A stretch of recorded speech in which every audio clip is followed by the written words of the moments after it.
Madame la sénatrice, merci pour votre question. Je ne suis pas Donald Tang, donc je ne parlerai pas pour lui. Je ne suis que Quentin Ruffa, mais je vais vous donner mon avis. Nous sommes un modèle de production à la demande. Nous ne produisons que ce que nos clients veulent. C'est un fait, c'est documenté. Nous avons un taux d'invendu qui est à un chiffre, contrairement au reste de l'industrie, qui est entre 20 et 40%. Ça explique tout simplement une grosse partie et en grande partie le prix des vêtements Chine. En évitant le risque d'invendu, j'enlève le risque de stock. En évitant le risque d'invendu, j'enlève de l'argent qui peut être stocké. Et c'est ce qui fait le succès de Chine, tout simplement. Produire à la demande, produire ce que nos clients veulent porter. Ce n'est pas parce que j'ai le choix, ce n'est pas parce que nos clients ont le choix qu'ils surconsomment. C'est tout le succès de cette marque Chine, outre le fait de produire à la demande. C'est la variété de vêtements que nous proposons. Je peux trouver ce dont j'ai envie de porter. Et ce n'est pas parce que j'ai le choix, je pense qu'il y a un grand nombre de marques qui offrent ce choix, ce n'est pas parce que j'ai le choix que je vais surconsommer.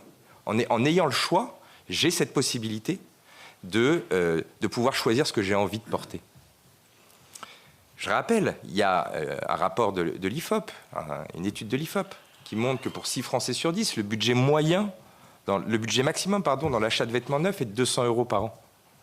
Je ne pense pas qu'avec 200 € par an, ils ont les moyens de surconsommer. Nous ne faisons pas de collection. Vous l'utilisez, j'entends beaucoup ce terme. Nous proposons des références. Pourquoi nous ne faisons pas de collection? Puisque nous avons un modèle qui est différent de l'industrie traditionnelle. Nous avons un modèle qui est horizontal et non pas vertical.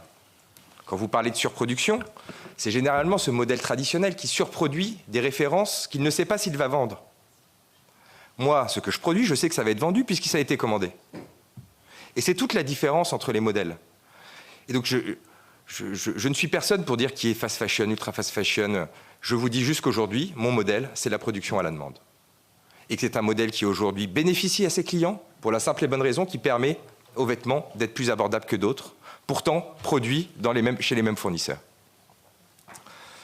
Mais Madame la sénatrice, vous avez raison. Chine n'est pas parfait. On a une vraie, en tant qu'un des leaders du marché, on doit travailler sans cesse pour s'améliorer, et surtout sur l'impact environnemental. J'apprécie que vous ayez utilisé le vrai terme de cette proposition de loi, qui est réduire l'impact environnemental de l'industrie textile, et non pas de Chine.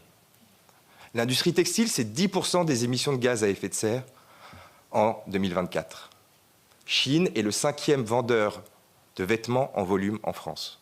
On est en train de faire une loi contre le 5e vendeur de vêtements en volume en France, sous prétexte de limiter l'impact environnemental de l'industrie textile.